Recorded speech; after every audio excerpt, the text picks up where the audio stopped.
नमस्कार, एक बार फिर से आप सभी का बहुत-बहुत स्वागत है हमारे यूट्यूब चैनल पे। आज फिर से मैं आप सभी के लिए क्लास 12 सोशियोलॉजी और ये बुक नंबर 2 है जिसका नाम है भारत में सामाजिक परिवर्तन एवं विकास और चैप्टर नंबर 4 है ये और चैप्टर नंबर 4 का नाम है ग्रामीण समाज में विकास एवं परिवर्तन। गाँव का जो समाज होता है या जो गाँव का इलाका होता है उसमें किस प्रकार से विकास होता है, किस प्रकार से डेवलपमेंट होता है, किस प्रकार से उसके अंदर परिवर्तन आते हैं या परिवर्तन किए जाते हैं, इन सभी मुद्दों को हम अभी चैप्टर 4 में पढ़ने वाले हैं। चैप्टर 4 से पहले मैं बता दूं, चैप्टर 1, चैप्टर 2, चैप्टर 3 के वीडियोस हमारे यूट्यूब चैनल पे आ चुके हैं। यदि आपने उन सारे चैप्टर्स के वीडियोस को नहीं देखा, तो देख सकते हैं, आपके एग्जाम के लिए काफ़ी महत्वपूर्ण है और चैप्टर 4 को समझने में भी, अगर आप अच्छे तरीके से चैप्टर 4 को समझना चाहते हैं, तो चैप्टर 1, 2, 3 पढ़ना काफ़ी आवश्यक है। इससे आपको चैप्टर 4 को समझने में काफ़ी आसानी होगा। तो आइए शुरुआत करते हैं क्लास 12 के सोशियोलॉजी बुक नंबर 2 का चैप्टर नंबर 4 जिसका नाम है change and development in rural society. सबसे पहला पॉइंट हमारा कहता है भारतीय ग्रामीण समाज। भारतीय ग्रामीण समाज से आप क्या समझते हैं? मतलब भारत के अंदर जो गाँव वाला एरिया है, जो ग्रामीण एरिया है, उससे आप क्या समझते हैं और उसके समाज का विकास कैसे होता है? तो सबसे पहला पॉइंट हमारा कहता है भारतीय समाज जो है वो प्राथमिक रूप से ग्रामीण समाज है। भारत के जितने भी समाज की हम बात कर ले, आज भी भारत के 75 टू 80% लोग जो है वो गाँव में ही निवास करते हैं। मतलब गाँव में रहने वाले लोगों की संख्या ज्यादा है शहरों की अपेक्षा। 2011 के जनगणना के अनुसार मैं आपको बता रहा हूँ, क्योंकि 2011 के बाद अभी तक कोई सर्वेक्षण हुआ नहीं है, क्योंकि 10 साल के बाद एक बार सर्वेक्षण होता है और 2011 के बाद 2021 में होना था सर्वेक्षण। लेकिन पैंडेमिक अर्थात कोरोना वायरस का महामारी चल रहा था उस समय पूरे विश्व में और भारत में भी। इस कारण से इस समय में किसी भी प्रकार का सर्वेक्षण हुआ नहीं। तो 2011 की जो जनगणना है उसके अनुसार 60% लोग गांव में रहते हैं। मतलब कि 60%, मैंने आपको 75 टू 80% बताया है। ज्यादातर लोग अभी के समय में ही गांव में ही रहते हैं। शहरों में अभी भी मतलब है भीड़ भाड़, शहरों में भी है बहुत ज्यादा, और आज के समय में लोग गांव से निकल के शहरों में आने की कोशिश कर रहे हैं, लेकिन फिर भी आजकल के समय में भी सबसे ज्यादा जो लोग रहते हैं वो गांव में ही रहते हैं। में रहने वाले लोगों का जो जीवन है वो कृषि आधारित होता है। मुख्य रूप से गांव के लोग जो है वो कृषि को अपनाते हैं, खेती बाड़ी करते हैं। उनके संबंधित व्यवसाय पर चलता है, या तो वो खेती करते हैं या खेती से जुड़े ही किसी प्रकार के व्यवसाय बिजनेस को करके वो अपने जीवन यापन को चलाते हैं। इसके अलावा भूमि उत्पाद एक महत्वपूर्ण साधन है। भूमि उत्पाद कहने का मतलब है खेत के माध्यम से जो भी प्रोडक्ट को उगाया जाता है, चाहे वो गेहूं हो, धान हो, मक्का हो या अन्य प्रकार की कोई और वस्तु ही क्यों ना हो, यही उनका मुख्य साधन के रूप में देखा जाता है। नेक्स्ट पॉइंट हमारा कहता है कृषि तथा संस्कृति का घनिष्ठ संबंध है। कृषि और संस्कृति का आपस में एक बहुत अच्छा रिलेशन है, क्योंकि हमारी जो सभ्यता है, भारत की ही सभ्यता नहीं, मैं पूरे विश्व की सभ्यता की बात करूंगा। चाहे जितने भी सभ्यता के बारे में आपने पढ़ा है, वो चाहे सिंधु घाटी सभ्यता हो या हड़प्पा संस्कृति हो या मेसोपोटामिया की संस्कृति हो, हर जगह पे सबसे पहले आपने किसे देखा है? सबसे पहले आपने खेती को देखा है, कृषि को देखा है। ग्रामीण भारत की जो सामाजिकता है वो भी कृषि पर आधारित है। भारत का जो समाज है वो कहीं ना कहीं कृषि के ऊपर ही आधारित है। व्यवसायों को भिन्नता यहाँ की जाति व्यवस्था प्रदर्शित करती है। व्यवसाय के अंदर जो भिन्नता होती है, अलग अलग प्रकार के व्यापार करने का जो गांव के अंदर या गांव के समाज के अंदर आप भिन्नता देखते हैं, वो वहाँ की जाति प्रथा के ऊपर होती है। मतलब अलग अलग जाति के लोग अलग अलग प्रकार के व्यवसाय को करते हैं। जैसे धोबी होता है, धोबी का काम कपड़े धोने का होता है। लोहार है, लोहार का काम लोहे से वस्तुओं का निर्माण करना होता है। कुम्हार है, कुम्हार का काम बर्तन की मिट्टियों को बनाना होता है। सुनार है, सुनार का काम सोने चांदी इत्यादियों के द्वारा आभूषण और गहने बनाने का काम होता है। नाई है, नाई का काम होता है बाल काटना। ये सारी चीजें जो हैं वो जाति व्यवस्था के अंतर्गत आता है। पॉइंट हमारा कहता है त्योहार का कृषि के साथ संबंध। हमारे भारत में आपने देखा होगा कि बहुत सारे ऐसे हमारे सांस्कृतिक त्योहार होते हैं जो कृषि से जुड़े हुए होते हैं। अक्सर आपको किसान वाले फैमिली में, कृषि वाले फैमिली में बहुत सारे ऐसे त्योहार देखने को मिल जाएगा, जो खेती के साथ जुड़ा हुआ होता है। भारत में विभिन्न भागों के त्योहार जैसे कि पोंगल की बात कर लें, ये तमिलनाडु और केरल जैसे जगहों पे मनाया जाता है। बैसाखी की बात कर लें, पंजाब में मनाया जाता है। ओणम की बात कर लें तो ये भी केरल में मनाया जाता है। हरियाली तीज की बात कर लें तो ये हरियाणा में मनाया जाता है। बिहू की बात कर लें तो ये असम में मनाया जाता है। उगाड़ी की बात कर लें ये कर्नाटक में मनाया जाता है। तो मुख्य रूप से ये सब वो त्योहार हैं जो इन जगहों पे किसानों के फसल काटने के दौरान मनाया जाता है। मतलब जब फसल काटी जाती है तो यहाँ पे बैसाखी, पोंगल, ओणम, हरियाली तीज, बिहू, उगाही, ये सारे ये त्योहार है वो अलग अलग राज्यों में मनाए जाते हैं। पॉइंट हमारा कहता है कृषि और संस्कृति। अब इसे भी समझ लीजिए, अभी तुरंत हमने आपको जो पॉइंट्स बताए थे वो बताए थे कि त्योहार और कृषि का संबंध, मतलब हमारे यहाँ की संस्कृति के हिसाब से जो कृषि को लेके त्योहार मनाए जाते हैं इसके बीच में क्या रिलेशन है, करते हैं कृषि और संस्कृति के बारे में। तो यहाँ पे सबसे पहला पॉइंट जो हमें देखना है वो है सभी भोजन, जितनी भी चीजों को हम खाते हैं, त्योहार और कपड़े जमीन से जुड़े हुए होते हैं। जिस प्रकार के भोजन को भी हम करते हैं, चाहे वो शहर का भोजन हो, चाहे वो गांव का भोजन हो, चाहे वो किसी भी प्रकार का भोजन हो, अच्छा हो बुरा हो, या फिर शहरों में मिलने वाले जितने भी जंक फूड हैं वो सब कहीं ना कहीं कृषि के साथ ही जुड़ा हुआ है, जमीन के साथ ही जुड़ा हुआ है। दूसरा पॉइंट हमारा कहता है मुख्य कृषि व्यवसाय जैसे कि बढ़ई, कुम्हार, कारीगर, मूर्तिकार आदि होते हैं। अगर कृषि से जुड़ा हुआ व्यवसाय को आप देखते हैं तो बढ़ई मतलब जो लकड़ी के ऊपर काम करता है, इसके अलावा कुम्हार जो मिट्टी के बर्तन को बनाता है, कारीगर जो नए नए प्रकार के प्रोडक्टों का निर्माण करता है, या फिर मूर्तिकार जो तस्वीर या मूर्तियों का निर्माण करते हैं, तो ये मुख्य रूप से कृषि से जुड़ा हुआ व्यवसाय है। नेक्स्ट पॉइंट हमारा कहता है वैश्वीकरण के आवागमन के साथ, जब से ग्लोबलाइजेशन आया है, वैश्वीकरण आया है, जब से पूरी दुनिया जो है वो एक छत के नीचे आ गई है, उसके बाद स्कूल, मतलब कि स्कूल के अंदर शिक्षकों की बात कर रहे हैं, अस्पताल, अस्पताल के अंदर नर्स की बात कर रहे हैं, डॉक्टर की बात कर रहे हैं, डाक और टेलीग्राफ में कई व्यवसायों को पेश किया है। मतलब वैश्वीकरण के आने के बाद आपने अभी तक देखा है कि कई प्रकार के नए डिजिटल वर्क भी आ गए। आज मैं आप लोगों को यूट्यूब पे पढ़ा रहा हूँ, इसका मुख्य मोटिव आपको पढ़ाना है, लेकिन सेकेंडरी जो है वो पैसे कमाना भी तो है। इससे भी हमें पैसे कमाने की आशा है। तो ये एक प्रकार का व्यवसाय ही तो है, एक प्रकार का काम ही तो है। ये सब किस कारण से आया? ये सब वैश्वीकरण के कारण आया, ग्लोबलाइजेशन के कारण आया है। आज से 200 साल 300 साल पहले क्या कोई फेसबुक, ट्विटर, इंस्टाग्राम का नाम जानता था भी नहीं। तो ये सब चीजें जो है वो वैश्वीकरण के कारण आज दुनिया में देखने को मिलता है। अगला पॉइंट हमारा कहता है कई कारखाने आ रहे हैं, कई प्रकार की फैक्ट्रियां बनती जा रही है, उद्योग लगाए जा रहे हैं, औद्योगिकरण हो रहा है, और इससे क्या होता है कि गांव के लोगों को भी काम और रोजगार प्राप्त हो रहा है, श्रम प्राप्त हो रहा है। मतलब कि जो फैक्ट्रियां लग रही है, जो रोजगार के लिए, इसमें मुख्य रूप से आम लोगों को ही तो नौकरी प्राप्त हो रही है, जो गरीब लोग हैं उन्हीं को तो नौकरी प्राप्त हो रहा है। और ये जो उद्योग लगाया जाता है तो आसपास के गांवों के लोगों को ज्यादातर इससे सुविधा होती है रोजगार कमाने के लिए, अपने परिवार को चलाने के लिए। नेक्स्ट पॉइंट हमारा कहता है कृषि संरचना, खेती बाड़ी का जो संरचना है, जो तौर तरीके हैं, इसके बारे में जान लेते हैं। भारत के कुछ भागों में कुछ ना कुछ जमीन का टुकड़ा वो काफी लोगों के पास होता है। हम अपने भारत की बात कर ले तो हर व्यक्ति के पास कुछ ना कुछ जमीन तो है ही। हाँ, ये बात अलग है कि कुछ लोगों के पास बहुत जमीन होता है, कुछ लोगों के पास कम जमीन होता है, और कुछ लोगों के पास बस इतना ही जमीन होता है कि वो घर बना के रह सकते हैं, लेकिन जमीन का टुकड़ा तो होता ही है। हाँ, हालांकि आज के समय में मैंने ऐसे भी कई सारे चीज देखे हैं जिसमें कई लोगों के पास जमीन है ही नहीं, जमीन बिल्कुल ही नहीं होता। ऐसा भी है, हमारे समाज में ऐसे भी लोग होते हैं, लेकिन ज्यादातर लोगों के पास कुछ ना कुछ जमीन का टुकड़ा होता ही होता है।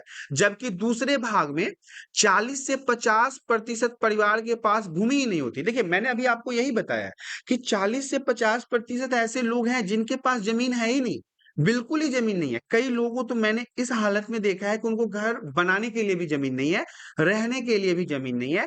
उत्तराधिकार के नियमों और पितृवंशीय नातेदारी के कारण महिलाएं जमीन का मालिक नहीं होती। हमारे समाज में, हमारे भारतीय समाज में हालाँकि कुछ जगहों पे है, जहाँ पे माताओं को भी घर का दायित्व दिया जाता है, जैसे खासी जनजाति के बारे में हमने पढ़ा है। लेकिन ज़्यादातर नॉर्मली पूरे भारत के अंदर अगर आप सामाजिक व्यवस्था को देखें, तो यहाँ पे पितृवंशीय परिवार है, जहाँ पे पिताओं का शासन होता है, मर्दों का शासन होता है और इसमें महिलाओं को ज़मीन रखने का अधिकार नहीं होता है। एक बात तो आपको जानना ज़रूरी है कि भूमि रखना ही मतलब भूमि होना बहुत ज़रूरी है। क्योंकि यही ग्रामीण वर्ग संरचना को आकार देता है। एग्जाम्पल के लिए मैं बता दूं आपको कि जैसे मैं कोई व्यक्ति हूं और मैं गांव में रहता हूं और मुझे मेरे पास 100 बीघा जमीन है। 100 बीघा जमीन एग्जाम्पल के लिए बता रहा हूं, ऐसा कुछ है नहीं मेरे पास। 100 बीघा जमीन का अगर मैं मालिक हूं तो ये हमारे लिए हमारे गांव के संरचना में भागीदारी लेने में काफी मदद करता है। मुझे काफी प्रतिष्ठा प्राप्त होगा और मुझे लोग जमींदार समझेंगे और मैं अपने खेतों के माध्यम से कई सारे लोगों को रोजगार भी दे सकता हूँ। मजदूरों की आमदनी कम होती है, जो वर्कर होते हैं, जो फैक्ट्रियों में काम करते हैं या खेतों में काम करते हैं, जो मजदूर टाइप के लोग होते हैं, जो लेबर होते हैं, उनकी आमदनी कम होती है, उनको बहुत ज्यादा पैसा प्राप्त नहीं होता। जैसे मैं जमींदार हूँ और मेरे खेत में काम करने वाले व्यक्तियों को कम राशि दिया जाता है, सबसे ज्यादा फायदा इससे हमें प्राप्त होता है। उनका रोजगार असुरक्षित रहता है। यह भी जरूरी नहीं है कि उनको परमानेंट काम मिलेगा ही मिलेगा। आज काम है, कल नहीं भी मिल सकता है। कल काम है, परसों नहीं भी मिल सकता है। तो वर्ष में काफी दिन ये ना बेरोजगार ही होते हैं। जब मौसम होता है खेती बाड़ी करने का, उसी समय इनके पास रोजगार होता है, नहीं तो ये ज्यादा समय तक बेरोजगार ही होते हैं। नेक्स्ट पॉइंट हमारा कहता है प्रबल जाति। ये भी समझना महत्वपूर्ण है क्योंकि अक्सर एग्जाम में प्रबल जाति को लेके कई प्रकार के प्रश्न पूछे जाते हैं। तो आइए जानते हैं प्रबल जाति क्या होता है। प्रबल जाति से आप क्या समझते हैं? प्रत्येक क्षेत्र में एक या दो जाति के लोग ही भूमि रखते हैं। अब अगर बात भूमि की आ रही है तो मैं आप सभी बच्चों को बता दूं कि पूरे भारत में एक ऐसी जाति है जिसके पास सबसे ज्यादा जमीन होता है और वो जाति है ब्राह्मण भूमिहारों की। अब देखिए इनका जाति का नाम ही ऐसा रखा गया है कि भूमिहार मतलब भूमि को हार करने वाले, भूमि को धारण करने वाले। इसीलिए भारत के खासकर ये जातियां जो है, जो भूमिहार ब्राह्मण की जाति होती है, ये उत्तर प्रदेश, असम, बिहार और कुछ आपको साउथ में भी, दक्षिण भारत में भी देखने को मिल जाएगा। ये कुछ ऐसी जातियां होती है जिनके पास सबसे ज्यादा जमीन होता है।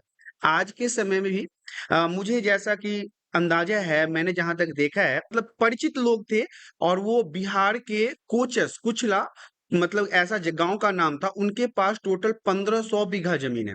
मतलब एक व्यक्ति के पास 1500 बीघा जमीन, जिसमें आज के समय में आप समझ लो कि दिल्ली पूरा शहर आ जाएगा, दिल्ली से बड़ा, दिल्ली जैसे जैसे 2-2.5 शहर आ जाएंगे, इतना जमीन का टुकड़ा उस व्यक्ति के पास था। तो ये कुछ ऐसी जातियां हैं। हालांकि इसके अलावा राजपूत के पास, ब्राह्मण के पास भी बहुत सारे ऐसे लोग हैं जिनके पास जमीन बहुत ज्यादा देखने को मिला है। इनकी संख्या भी गांव में महत्वपूर्ण होती है। समाज शास्त्री M.N. श्रीनिवास ने ऐसे ही लोगों को प्रबल जाति का नाम दिया है। मतलब ऐसी जाति जिनके पास भूमि बहुत ज्यादा हो, जमीन बहुत ज्यादा हो, खेती बहुत ज्यादा हो, उनके पास संसाधन बहुत ज्यादा हो, पेड़ पौधे, तो उन्हीं जातियों को प्रबल जाति के नाम से जाना जाता है। दूसरा पॉइंट हमारा कहता है प्रबल जाति राजनैतिक आर्थिक रूप से शक्तिशाली होते हैं। यही नहीं, प्रबल जाति जो होते हैं उनका वर्चस्व राजनीति में भी होता है। ये पहले से पैसे वाले होते हैं, इनके पास पैसे की कमी नहीं होती, जमीन की कमी नहीं होती, इस कारण से इनका वर्चस्व राजनीति में भी देखा जा सकता है। इसके अलावा ये शक्तिशाली भी होते हैं। ये प्रबल जाति लोगों पर प्रभुत्व बनाए रखते हैं। मतलब इनकी जनसंख्या बहुत ज्यादा तो नहीं होती, लेकिन जितनी भी जनसंख्या होती है वो और जनसंख्या के ऊपर अपना प्रभुत्व बनाए रखते हैं। जैसे कि मैं आपको बता दूं कि पंजाब में जाट, सिख, हरियाणा में सिख समुदाय, जाट समुदाय आपको हरियाणा में भी देखने को मिल जाएगा। पश्चिम उत्तर प्रदेश में भी आपको जाट देखने को मिल जाएगा। आंध्र प्रदेश में कम्मास एवं रेड्डी जो है, ये समुदाय सब जो है। कर्नाटक में बुक्का है, लिगास है और इसके अलावा बिहार में यादव जाति सब जो है वो प्रबल जातियों के अंतर्गत आता है, क्योंकि इनकी शक्तियां ज्यादा होती है औरों की अपेक्षा। नेक्स्ट पॉइंट हमारा कहता है अधिकतर सीमांत किसान तथा भूमिहीन लोग जो होते हैं, सीमांत किसान का मतलब होते हैं जिनके पास खेती करने के लिए बहुत ज्यादा जमीन तो नहीं होता, और भूमिहीन लोग मतलब कि जिनके पास भूमि नहीं होता, निम्न जातीय समूह से होते हैं, मतलब इनकी कास्ट जो होती है ना वो छोटी होती है। ये अति पिछड़ा हो सकते हैं, ओबीसी हो सकते हैं, जनजातीय समुदाय से हो सकते हैं। तो ये सारे वो लोग होते हैं जिनके पास भूमि नहीं होता, जमीन नहीं होता, और ये ज्यादातर निम्न जाति से ही होते हैं। अब निम्न जाति होने का कारण भी है कि आज से 100, 200, 300, 400 साल पहले अगर आप देखेंगे तो इन नीची जातियों के लोगों को कुछ ज्यादा वैल्यू नहीं था।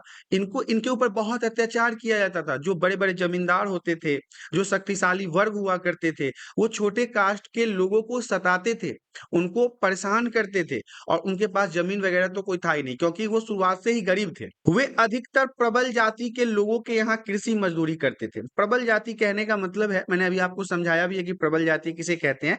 इसी प्रबल जाति के खेतों में काम करके ये पिछड़े लोग अपने जीवन को चलाते थे, मजदूरी करते थे इन्हीं के खेत में। उत्तरी भारत में कई भागों में अभी भी बेगार और मुफ्त मजदूरी जैसे पद्धति प्रचलन में है। आज के समय में अगर देखा जाए तो उत्तर भारत की साइड की हम बात कर रहे हैं, मुफ्त में लोगों से काम करवाया जाता है, आज भी ये प्रचलन देखा जाता है। नेक्स्ट पॉइंट हमारा कहता है हलपति तथा जीता। देखिए, शक्ति तथा विशेषाधिकार उच्च तथा मध्य जातियों के पास ही था। बात शक्ति की हो या बात अधिकार की हो या बात जमीन का हो या बात पैसे का हो, सबसे ज्यादा जो शक्तिशाली वर्ग थे वो उच्च जाति के लोग ही थे या फिर मध्य जाति के लोग थे। संसाधनों की कमी और भूस्वामियों की आर्थिक, सामाजिक और राजनीतिक प्रभाव के कारण बहुत से गरीब जो कामगार थे वो पीढ़ियों से उनके यहाँ बंधुआ मजदूर की तरह काम करते थे। ये जितने भी जमींदार हुआ करते थे, ये लोगों को अपने यहाँ बंधुआ मजदूर की तरह काम करवाते थे, अपने जमीनों पर काम करवाते थे, और इसके बदले में उन्हें कोई पैसे वैसे नहीं दिए जाते थे, बस उनको भोजन दिया जाता था। गुजरात में इस व्यवस्था को हलपति कहते हैं तथा कर्नाटक में इस व्यवस्था को जीता कहते हैं। याद रखिएगा, हलपति और जीता आपसे एग्जाम में पूछा जा सकता है। तो जो बड़े बड़े जमींदार हुआ करते थे वो गरीब लोगों को या नीची जाति के लोगों को जबरन या फिर पीढ़ी दर पीढ़ी वो उन्हीं के यहाँ काम करते थे, उन्हीं के यहाँ मजदूरी करते थे। तो गुजरात में अगर ऐसा हो रहा है तो ऐसे व्यवस्था को हलपति, और कर्नाटक में ऐसे व्यवस्था को जीता कहा जाता है। नेक्स्ट पॉइंट हमारा कहता है जमींदारी व्यवस्था से क्या समझते हैं, या फिर जमींदारी व्यवस्था क्या होता है। इस प्रणाली में जमींदार जो होता है वो भूमि का स्वामी माना जाता है, मतलब जिसके पास जितना ज्यादा जमीन वो उतना बड़ा जमींदार कहलाएगा। सरकार से कृषक का सीधा संबंध नहीं होता था। अगर हम सरकार से कृषक की संबंध की बात कर ले, जमींदारों की बात कर ले या खेती करने वाले लोगों की बात कर ले, तो उनका सीधा संबंध नहीं होता था, वो सरकार से सीधे नहीं जुड़े होते थे, अपितु मतलब कि बल्कि जमींदार के माध्यम से भूमि का कर कृषकों द्वारा सीधा सरकार को दिया जाता था। जैसे कि स्थानीय राजा या जमींदार भूमि पर नियंत्रण रखते थे, उनके कंट्रोल में जमीन हुआ करता था। किसान अथवा कृषक जो कि उस भूमि पर कार्य करता था, वह फसल का एक पर्याप्त भाग उन्हें दे देता था। क्या होता था, जो छोटे छोटे किसान होते थे वो बड़े बड़े जमींदार के यहाँ काम करते थे। जैसे कि आज के समय में आपने देखा होगा बटैया, बटैया मतलब क्या होता है कि उसके खेत के ऊपर वो काम करता है, और फिर बांट चीट के जो खेती करने वाले छोटे किसान होते हैं उनको कुछ अनाज दे दिया जाता है। नेक्स्ट पॉइंट हमारा कहता है रैयत बाड़ी व्यवस्था क्या है। वीवीआई पॉइंट रहेगा एग्जाम के लिए, रैयत बाड़ी व्यवस्था। रैयत का अर्थ होता है कृषक, खेती करने वाला। इस जमीन पर पहले से ज्यादा नियंत्रण जमींदार को मिला। देखिए, रैयत वाड़ी व्यवस्था जो था ये एक प्रकार का पद्धति था, प्रोसेस था। इसमें क्या हुआ, जमीन पर पहले से ज्यादा कंट्रोल हो गया जमींदारों का। जब से रैयत बाड़ी व्यवस्था को लागू किया गया, इससे जो बड़े बड़े जमींदार थे उनको और ज्यादा कंट्रोल और ज्यादा पावर मिल गया अपने जमीन के लिए। औपनिवेशिकों ने कृषि पर बड़ा टैक्स लगा दिया। जब अंग्रेजों का शासन था हमारे भारत में तो खेती के ऊपर टैक्स लिया जाता था। इस प्रकार कृषि उत्पादन कम होने लगा। जब टैक्स ज्यादा लेने लगे किसानों से तो उन्होंने खेती करना कम कर दिया, या कुछ लोगों ने तो खेती करना ही छोड़ दिया। क्षेत्रों में यह सीधा ब्रिटिश शासन के अधीन था। कुछ क्षेत्रों में ये जो खेती था वो डायरेक्ट अंग्रेजों के अंदर हुआ करता था, और इसी व्यवस्था को हम रैयतवाड़ी व्यवस्था कहते हैं। तेलुगु में रैयत का अर्थ होता है कृषक। तेलुगु भाषा की अगर बात कर ले जो आंध्र प्रदेश में बोली जाती है, तो वहां पे रैयत का मतलब होता है कृषक। इस प्रकार जमींदार के स्थान पर कृषक स्वयं टैक्स चुकाता था।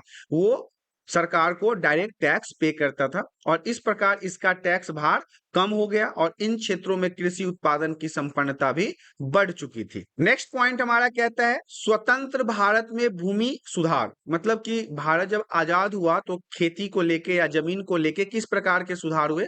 स्वतंत्र भारत में नेहरू और उनके नीति सलाहकार, जो भारत के स्वतंत्र भारत के पहले प्रधानमंत्री थे पंडित जवाहरलाल नेहरू, और उनके सलाहकार कहने का मतलब है उनके साथ जो उस समय के बड़े बड़े नेता थे, उन्होंने 1950 से 1970 तक भूमि सुधार कानूनों का एक श्रृंखला शुरू किया, मतलब जमीन को लेके नियम नीति को बनाने का कार्यक्रम शुरू किया।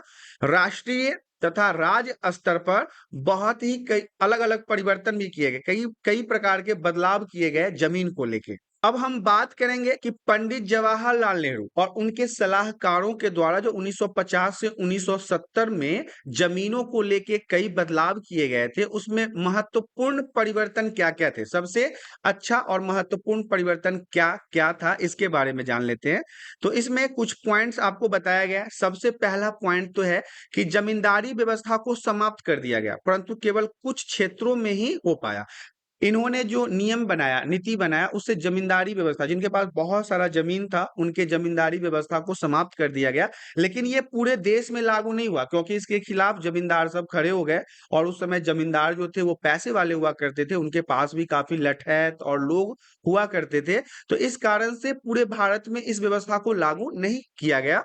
नेक्स्ट पॉइंट है पट्टेदारी को खत्म करना तथा नियंत्रण अधिनियम को, परंतु यह केवल बंगाल तथा केरल तक ही सीमित रहा। बंगाल के अंदर ये सारी चीजें हुई और केरल में हुआ, बाकी भारत के अन्य हिस्सों में इसे लागू नहीं किया गया। भूमि की हदबंदी अधिनियम जो राज्यों का कार्य था, भूमि की हदबंदी नियम मतलब कहां से कहां तक जमीन का टुकड़ा किसका होगा, इसको लेके कागज पत्तर पेपर को तैयार करना, हालांकि ये काम राज्यों का था, जिस राज्य के अंतर्गत जो जमीन आता था ये दायित्व तो राज्यों को दिया गया। इसमें भी बचाव के रास्ते और विधियां निकाल ली गई। अब देखिए मैं आपको समझाता हूं, हालांकि मैंने इन सब चीजों के बारे में सुना है इसलिए मैं आपको बता रहा हूं कि जो जिनके पास बहुत जमीन हुआ करता था उनसे ना जमीन छीना जाने लगा। अब कोई अपना जमीन किसी सरकार को क्यों देगा। सरकार ने तो ये हालांकि अच्छा किया था कि जिनके पास जमीन नहीं था उनको बड़े जमींदारों से जमीन लेके और छोटे किसानों को दे दिया जाता था। लेकिन बड़े किसानों ने दिमाग लगाया, उन्होंने अपने जमीन को अलग अलग भागों में बांट दिया, अपने बेटे के नाम से अलग कर दिया, अपने पत्नी के नाम से अलग कर दिया, अपने बहन के नाम से अलग कर दिया। तो जो एक सीमा बना था ना कि इतने जमीन से ज्यादा टुकड़ा नहीं रखना है, मान लो किसी के पास 500 बीघा जमीन है और सरकार ने बोला कि 100 बीघा से जमीन आपको ज्यादा रखना ही नहीं है, तो उस व्यक्ति ने क्या किया तेजी में कि 5 अलग अलग व्यक्तियों के नाम पे जमीन ट्रांसफर कर दिया, 100 बीघा। अब जमीन भी अपने पास है और सरकार भी इसमें कुछ नहीं कर सकता है। तो इसमें वही कहा गया कि बचाव के रास्तों को भी लोग उस समय के जमींदारों ने निकाल लिया था।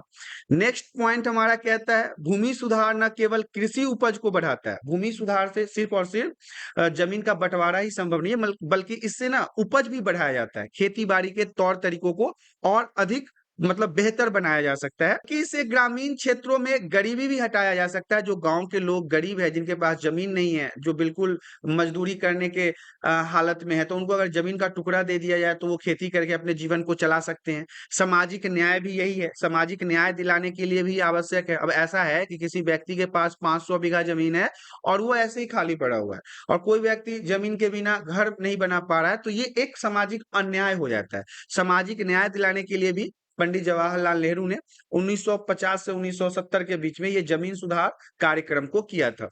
नेक्स्ट पॉइंट हमारा कहता है भूमि सुधार लाने के कारण, किन कारणों के कारण उस समय भूमि सुधार कार्यक्रम लाया गया। तो भूमि सुधार लाने का पहला कारण कृषि क्षेत्र में उत्पादकता को बढ़ाना था, क्योंकि जो बड़े बड़े जमींदार थे उनके पास जमीन तो था लेकिन वो जमीन को ऐसे ही छोड़ रखे थे, उस पर खेती नहीं करते थे। लेकिन सरकार चाहता था कि जो भी हमारे पास जमीन है उसके ऊपर ज्यादा से ज्यादा खेती हो। कारण इसमें था बिचौलिए, बिचौलिए का मतलब होता है दलाल। अब इसको खत्म करने के लिए भी भूमि सुधार कार्यक्रम शुरू किया गया। गरीब किसानों के शोषण को रोकना था, क्योंकि बिचौलिए जो होते थे वो गरीब किसानों से अनाज को खरीदते थे सस्ते दामों पर और फिर महंगे दामों पर इसे बेचा करते थे। इसीलिए इन बिचौलियों को, दलालों को खत्म करना था। इस कारण से भी भूमि सुधार लाया गया था, ताकि किसानों को जमीन मिल सके, उनको जमीन पे उगाया गया अनाज का सही पैसा मिल सके। इन सभी कारणों से ही भूमि सुधार लाया गया था। नेक्स्ट पॉइंट हमारा कहता है बेनामी बदल। भूस्वामी जो थे, उस समय के जो बड़े-बड़े जमींदार थे, उन्होंने अपनी भूमि रिश्तेदारों या अन्य लोगों के बीच में विभाजित कर दिया। मतलब अपने ही लोगों के बीच में बाँट दिया, क्योंकि सरकार ने तो नियम बना दिया था कि आप इससे ज़्यादा ज़मीन रख नहीं सकते। तो जो बड़े-बड़े जमींदार थे, उन्होंने अपने ही रिश्तेदारों के नाम से ज़मीन को अलग-अलग बाँट दिया, परंतु वास्तव में भूमि पर अधिकार भूस्वामियों का ही था। उन्होंने बाँट तो दिया था, अलग-अलग लोगों के नाम पे ज़मीन तो कर दिया था, लेकिन अधिकार उन्हीं का था, वही खेती करते थे। बस सरकार की नज़र में वो सेफ थे कि अब उनके ज़मीन को छीना नहीं जा सकता है। इस प्रथा को बेनामी बदल कहा गया। पॉइंट हमारा कहता है हरित क्रांति। हरित क्रांति से क्या समझते हैं? ये भी इंपॉर्टेंट रहेगा, मैं आपको वीवीआई मार्क कर देता हूँ, क्योंकि एग्जाम में पूछा जा सकता है। जरूरी नहीं है कि 5 नंबर 6 नंबर में ही पूछा जाए, बल्कि 1 नंबर 2 नंबर में भी इस प्रश्न को पूछा जा सकता है। तो हरित क्रांति में जो सबसे पहला पॉइंट है वो कहता है उच्च उपज देने वाले बीज, जिसे हम हाइब्रिड नस्ल के बीज कहते हैं। इसके अलावा अच्छे उर्वरक, नई तकनीक, सिंचाई विधियों के कारण कृषि उत्पादन में वृद्धि को हरित क्रांति कहा गया। जब हमारे भारत में सरकार ने अच्छे बीजों को मुहैया करवाया, इसके अलावा खाद खल्ली उर्वरक को मुहैया करवाया, सिंचाई के उन्नत साधनों को उपलब्ध करवाया, नई मशीनों को उपयोग में लाया, तो किसानों की खेती में वृद्धि देखा गया और इसी वृद्धि को हम हरित क्रांति कहते हैं। यह 1970 के दशक के बाद भारत में हुआ। हरित क्रांति अगर आपसे पूछा जाए तो आप बताएंगे 1970 1970 के बाद हमारे भारत के अंदर हरित क्रांति देखा गया था। नेक्स्ट पॉइंट हमारा कहता है हरित क्रांति कृषि के उत्पादन को बढ़ाने के लिए एक सुनियोजित और वैज्ञानिक तरीका था। कृषि के फसल की उत्पादकता को बढ़ाने के लिए यह एक अच्छा तरीका था, जिसके कारण किसान अपने खेतों पे पहले जहाँ पे वो 100 किलो उगाते थे, अब वो 200 250 किलो उगाना शुरू कर दिए। तो इसी को हम हरित क्रांति के रूप में जानते हैं। पंचवर्षीय योजनाओं का विश्लेषण करने के बाद यह स्पष्ट हो गया, यदि हमें खाद्य उत्पादन में आत्मनिर्भर बनना है तो हमें उत्पादन की संबंधित जितने भी तौर तरीके हैं, प्रौद्योगिकी का उपयोग करना पड़ेगा। पंचवर्षीय योजना में आपने पहले भी चैप्टर में पढ़ा है कि हमारा जो पंचवर्षीय योजना था, उसमें खेती के ऊपर बहुत ज्यादा ध्यान दिया गया था। पंडित जवाहरलाल नेहरू ने कहा था कि खेती को बहुत ज्यादा अव्वल तरीके से सही करना। हालांकि उन्होंने उद्योग के बारे में भी बोला था। तो यहाँ पे इन्होंने कहा, लोगों ने उस समय के जो दिमाग वाले लोग थे, जो बहुत अच्छा कृषि के बारे में सोचते थे, उन्होंने कहा कि अगर खेती के ऊपर और अच्छा काम करना है, फसल की प्रोडक्टिविटी को और ज्यादा बढ़ाना है, तो हमें नए तरीके से प्रौद्योगिकी अर्थात टेक्नोलॉजी का उपयोग करना पड़ेगा। नेक्स्ट पॉइंट है, इस उद्देश्य को ध्यान में रखते हुए 1966 से 1967 में कृषि में तकनीकी परिवर्तन आए। मतलब जहां बैलों से खेतों को जोता जाता था, वहां पे ट्रैक्टर वगैरह आ गया। इससे अधिक उत्पादन बढ़ा, मतलब कि खासकर गेहूं और चावल के लिए बहुत ज्यादा प्रोडक्टिविटी यहाँ पे देखने को मिला। इसके लिए सिंचाई के नए साधन, कीटनाशक, उर्वरक का उपयोग किया गया। कृषि में विकसित साधनों के प्रयोग को ही हम हरित क्रांति का नाम देते हैं। नेक्स्ट पॉइंट हमारा कहता है हरित क्रांति से अमीर किसानों को अधिक लाभ। अब इसे समझ लेते हैं। हरित क्रांति के दौरान नई तकनीक, बीज, उर्वरक का इस्तेमाल किया गया। अमीर किसानों ने इसे महंगी चीजों को खरीदना संभव हो गया। अब क्या हो गया, जो गरीब किसान थे वो महंगे बीज कहाँ से खरीद पाते? जो अमीर किसान थे वो तो आसानी से खरीद लेते थे, लेकिन जो गरीब थे वो इन महंगे बीजों को नहीं खरीद पा रहे थे, टेक्नोलॉजी को अडॉप्ट नहीं कर पा रहे थे, उर्वरक को नहीं खरीद पा रहे थे। इसीलिए अमीर किसान इससे ज्यादा फायदा उठा रहे थे।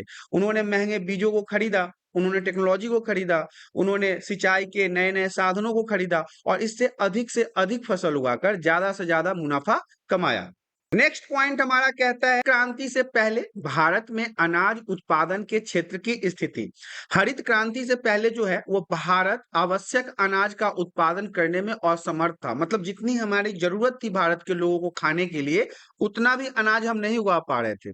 उसने अपनी जरूरतों को पूरा करने के लिए अनाज का आयात किया। जब हमें लगने लगा कि हम अपने भारत देश के लोगों का पेट नहीं भर सकते हैं खेती करके, तो फिर हमने बाहर के देशों से अनाज को खरीदा और तब जाके हमारे भारत के लोगों का पेट भरा गया। नेक्स्ट पॉइंट हमारा कहता है हरित क्रांति का मुख्य आधार क्या है। तो हरित क्रांति का अगर मुख्य आधार आपसे पूछा जाए तो सबसे पहला पॉइंट है उपज की कीमत का निर्धारण। उपज में जितना भी फसल उगाते थे उसको किस रेट पे बेचना है इसका निर्धारण किया गया। पशुपालन का विकास किया गया। निगम की स्थापना की गई, मतलब कि सरकारी दफ्तरों का, ऑफिसेज का निर्माण किया गया जिसमें अनाजों का रेट फिक्स किया जाता था। कीटनाशक का उपयोग करना शुरू किया गया, क्योंकि पहले क्या होता था, कीटनाशक नहीं हुआ करते थे। तो जो किसान फसलों को उगाता था तो ज्यादातर तो कीड़े मकोड़े ही चट कर जाते थे। और इसके अलावा बहुफसली कार्यक्रम, पहले क्या होता था कि एक समय में एक ही खेती किया जाता था, लेकिन बाद में फिर अलग अलग प्रकार के खेती एक साथ किए जाने लगे, जिससे हरित क्रांति का मुख्य आधार माना जाता है। नेक्स्ट पॉइंट हमारा कहता है हरित क्रांति के सामाजिक परिणाम क्या है। क्या हुआ हरित क्रांति के बाद? वर्ग संघर्ष बढ़ गया, जाति के लोग आपस में लड़ने लगे, खाद्यान्नों के मूल्य में वृद्धि हुई। यहाँ पे समझिए हरित क्रांति के सामाजिक परिणाम में कि खाद्यान्न के मतलब कि अनाजों के रेट में वृद्धि होना शुरू हो गया। कृषि मजदूर गरीब हो गए, जो कृषि करने वाले मजदूर थे, क्योंकि उनके पास तो इतने पैसे हुआ नहीं करते थे ना कि वो इतने महंगे बीजों को खरीद सके, इतने महंगे उर्वरक को खरीद सके, सिंचाई के लिए उन्नत प्रणाली को अडॉप्ट कर सके। तो उनकी हालत दिन प्रतिदिन खराब होती जा रही, क्योंकि इससे तो जो जमींदार थे, जो अमीर किसान थे, वो फायदे उठा रहे थे। छोटे किसानों की पहुंच से बाहर था एडवांस टेक्नोलॉजी। देखिए जो उन्नत टेक्नोलॉजी आ रहा था, वो उनके पास उतने पैसे नहीं हुआ करते थे कि वो उन चीजों को खरीद सके, एडवांस टेक्नोलॉजी को एडॉप्ट कर सके। आर्थिक असमानता में वृद्धि हो गई, समाज में अमीर लोग और अमीर होते चले गए और गरीब लोग और गरीब होते चले गए। नेक्स्ट पॉइंट हमारा कहता है स्वतंत्रता के बाद ग्रामीण समाज में परिवर्तन। भारत जब आजाद हो गया उसके बाद गांव के इलाकों में या फिर गांव के समाज में किस प्रकार के परिवर्तन देखने को मिला है, इसके बारे में जान लेते हैं। स्वतंत्रता के बाद ग्रामीण क्षेत्रों में सामाजिक संबंधों की प्रकृति में अनेक प्रभावशाली रूपांतरण हुए हैं। जब भारत आजाद हो गया इसके बाद जो गांव का इलाका था, इसमें समाज के अंदर रहने वाले लोगों के आपस में रिलेशन में कई प्रकार के प्रभावशाली अंतर देखने को मिला, बदलाव देखने को मिला। पॉइंट हमारा कह रहा है मजदूरों का संचार। इसे भी समझना जरूरी है कि मजदूरों का संचार क्या है। पहला पॉइंट है 1990 के दशक में आई ग्रामीण असमानताओं ने बहुस्तरीय व्यवसाय की ओर बाध्य किया। जब 1990 में गांव के समाज में रहने वाले लोगों के बीच असमानताएं फैलने लगी, जब इन लोगों के बीच में दूरियां होने लगी, तो लोगों ने, जो गरीब लोग थे या फिर जो छोटे किसान थे, वो अलग अलग प्रकार के व्यवसाय को अपनाना शुरू कर दिया, अलग अलग प्रकार के कार्यों को करने पे मजबूर हो गए, क्योंकि खेती तो वो कर नहीं पाते थे। मजदूरों का पलायन हुआ, वो अपने भूमि जगह घर बार को छोड़ के दूसरे जगह पर जाके बसने लगे, शहरों की ओर आकर्षित हुए। जॉन ब्रेमन ने इन्हें घुमक्कर मजदूर, जिसे फुटलूस लेबर भी कहा गया है, कहे हैं। मतलब किसने कहा है? जॉन ब्रेमन ने कहा है। जो लोग इस तरह से अपने गांव घर खेत परिवार को छोड़ के मतलब दूसरे जगह पर पलायन कर गए, इसे इन्होंने घुमक्कर मजदूर कहा है। नेक्स्ट पॉइंट हमारा कहता है इन मजदूरों का शोषण आसानी से किया जाता है। जो मजदूर एक जगह से दूसरे जगह पर पलायन हुए हैं, इनका शोषण किया जाता था। मजदूरों के बड़े पैमाने पर संचार से ग्रामीण समाज दोनों ही भेजने वाले तथा प्राप्त करने वाले क्षेत्रों में अनेक महत्वपूर्ण प्रभाव पड़े हैं। अब देखिए मजदूर जब एक जगह से दूसरे जगह पर जाने लगे, जगह खाली होने लगी, तो दोनों जगह पर इसके महत्वपूर्ण प्रभाव पड़े। शहरों में लेबर मिल गया और उद्योग के अंदर काम करने के लिए, फैक्ट्री के अंदर काम करने के लिए मजदूर मिल गए, और गांव में जो इन्होंने जमीन वगैरह छोड़ दिया या फिर बेच दिया, उसे बड़ी जमींदारों ने कब्जा करके अपने खेती को और बढ़ाना शुरू कर दिया। पॉइंट हमारा कहता है संविदा कृषि। अब संविदा कॉन्ट्रैक्ट, कॉन्ट्रैक्ट पे जो कृषि होता है, खेती होता है, उसको समझ लेते हैं। पहला पॉइंट है हमारा भूमंडलीय तथा उदारीकरण के कारण बहुराष्ट्रीय कंपनियां निश्चित फसल उगाने को कहती है तथा ये किसानों को जानकारी एवं सुविधाएं भी देती है। इसे संविदा कृषि कहा जाता है। मतलब बहुत बाहर बाहर की जो कंपनियां होती है वो क्या करती है, जमीनों को कैसे यूज करना है, कैसे खेती करना है, इसके बारे में किसानों को प्रशिक्षित करती है, बताती है। या कभी कभी तो ये भी होता है कि वो किसान से कुछ खास समय के लिए कृषि ले लेते हैं, खेतों को ले लेते हैं, और इसके बदले में उन्हें पैसे दे दिया जाता है, और फिर वो उस समय उस पर खुद से ही कृषि करते हैं, खेती करते हैं। इसी को हम संविदा कृषि कहते हैं। नेक्स्ट पॉइंट है इसमें किसान अपने जमीन व्यापार के लिए इन कंपनियों पर निर्भर हो जाते हैं। अब जो कंपनी करेगा वही करेगा, जैसे वो खेती करेगा उसके बदले में उन्हें कुछ पैसे, अनाज या कुछ और चीजों को देके वो अपने कामों को निपटाएगा। नेक्स्ट पॉइंट हमारा कहता है निर्यातोन्मुखी उत्पाद जैसे कि फूल, खीरे, संविदा खेती के अर्थ यह भी है कि कृषि भूमि का उपयोग उत्पादन से हटकर किया जाए। या तो ये बड़ी-बड़ी कंपनियां फूलों की खेती करें या खीरे करें या फिर अन्य प्रकार के फसल जो उनको फायदेमंद लगे, या फिर ये किसी और चीज के लिए खेत का उपयोग करें। जरूरी नहीं है कि वो कृषि ही करेंगे, बस उन्होंने उनसे खेत किसी टाइम पीरियड के लिए कॉन्ट्रैक्ट पे ले लिया है, लीज पे ले लिया है, तो वो अपने हिसाब से अब खेती का उपयोग करेंगे। संविदा खेती जो है वो मूल रूप से अभिजात मदों का उत्पाद करती है। चूंकि यह अक्सर खाद तथा कीटनाशक का उच्च मात्रा में उपयोग करते हैं, इसलिए यह वधुआ पर्यावरणीय दृष्टि से सुरक्षित नहीं भी है। ये जो खेती संविदा खेती लिए जाते थे, इसमें ये ऐसे चीजों का उपयोग करते थे, मतलब कि ज्यादातर ज्यादा कीटनाशक का उपयोग करना, जिससे इनकी फसल जो है वो उच्च हो। मतलब इनको तो खेत से मतलब नहीं है, इन्होंने तो कॉन्ट्रैक्ट पे लिया है, लीज पे लिया है, खेत में आगे जाके जो हो जाए उससे इनको क्या फर्क पड़ता है। तो वो उससे ज्यादा उच्च क्वालिटी और उच्च प्रोडक्टिविटी उगाना चाहते थे। हालांकि ये पर्यावरण की दृष्टि से सही नहीं है। अधिक मात्रा में यदि आप कीटनाशक का उपयोग करते हैं, उर्वरक का उपयोग करते हैं, तो ये कहीं ना कहीं पर्यावरण के लिए नुकसानदायक होता है। नेक्स्ट पॉइंट हमारा कहता है संविदा कृषि के नुकसान क्या है, क्या क्या परेशानियां होती है संविदा कृषि से। तो संविदा कृषि सुरक्षा के साथ साथ असुरक्षा भी देती है, सुरक्षा भी देती है और असुरक्षा भी देती है। किसान इन कंपनियों पर निर्भर हो जाता है। कंपनियां किसान से जब तक लीज पे खेती लिए जाते हैं, जब तक मतलब कि 10 साल 20 साल 100 साल, तब तक ये किसान उस खेतों पे कुछ नहीं कर सकते हैं। तो ये उनके लिए असुरक्षित हो जाता है। खाद एवं कीटनाशकों का अधिक प्रयोग से पर्यावरण असुरक्षित हो जाता है और खेत भी बंजर हो जाता है। तो ये सारी परेशानियां हैं संविदा कृषि के अंतर्गत। पॉइंट हमारा कहता है किसानों की आत्महत्या के कारण। ये भी VVI पॉइंट रहेगा आपके लिए, क्योंकि हमारे भारत में सबसे ज्यादा बुरा स्थिति अगर किसी का है तो वो किसानों का है। आज के समय में कोई व्यक्ति किसानी करना नहीं चाहता, खेती करना नहीं चाहता, क्योंकि उनके लिए सरकार की तरफ से कोई सुविधा नहीं दी जाती है। किसी प्रकार का ना तो पेंशन है, ना सिक्योरिटी है, ना कोई मतलब कि इंश्योरेंस है। वो बेचारे खेती करते हैं, किसी कारणवश उनके खेती में किसी प्रकार की परेशानी आ जाती है, तो पूरे साल का मेहनत चला जाता है, इतना पूंजी लगा होता है, लोन होता है, बिजली बिल होता है, और कई सारे ऐसे लोग सूद पे भी लेके खेती करते हैं, तो वो सारे नष्ट हो जाते हैं। ऐसी स्थिति में बेचारे हार के आत्महत्या कर लेते हैं। तो आइए सबसे पहले पॉइंट से समझते हैं। समाजशास्त्रियों ने कृषि तथा कृषक समाज में होने वाले संरचनात्मक और सामाजिक परिवर्तन के परिप्रेक्ष्य को करने का प्रयास किया है। जितने भी समाजशास्त्री हैं जो समाज के बारे में जानकारी हासिल करते हैं, उन्होंने कृषक समाज को लेके, खेती बाड़ी करने वाले समाज को लेके कई प्रकार के खुलासे किए हैं। आत्महत्या करने वाले बहुत से किसान सीमांत किसान थे, छोटे किसान थे, गरीब किसान थे, जो मूल रूप से हरित क्रांति के तरीकों का प्रयोग करके अपनी उत्पादकता बढ़ाने का प्रयास कर रहे थे। हरित क्रांति में क्या था? उच्च क्वालिटी का बीज का उपयोग करना, अच्छी सिंचाई प्रणाली का उपयोग करना, अच्छे उर्वरक का उपयोग करना, अच्छे कीटनाशक का उपयोग करना। इन सभी का उपयोग करके जो सीमांत किसान थे अपने फसलों के उत्पादन क्षमता को बढ़ाने की कोशिश कर रहे थे। लेकिन अगर किसी कारणवश ये नहीं हुआ, तो ये इनके सुसाइड करने का, आत्महत्या करने का मुख्य कारण बन जाता है। नेक्स्ट पॉइंट हमारा कहता है कृषि रियासतों में कमी होने के कारण उत्पादन लागत में तेजी से बढ़ोतरी हुई है।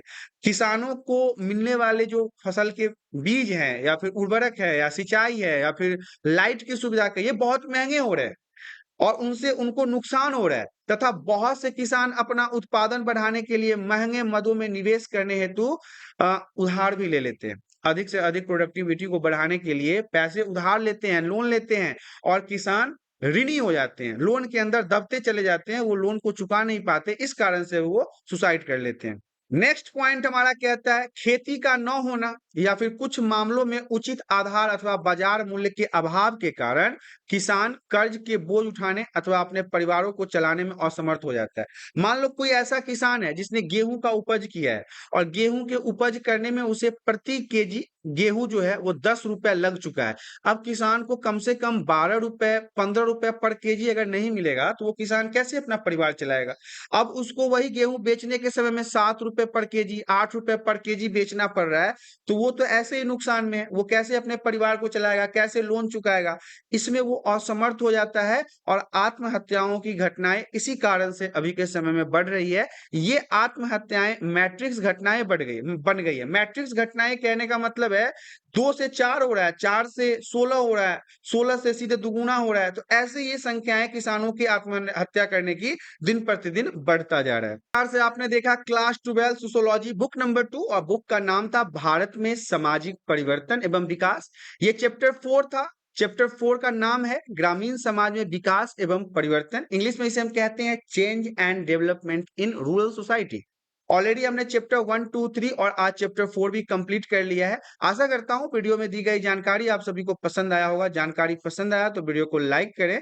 चैनल पे पहली बार आए तो चैनल को सब्सक्राइब करें ताकि इसी प्रकार के एजुकेशनल वीडियो आपको हमेशा प्राप्त होता रहे। आज के लिए इतना ही। धन्यवाद।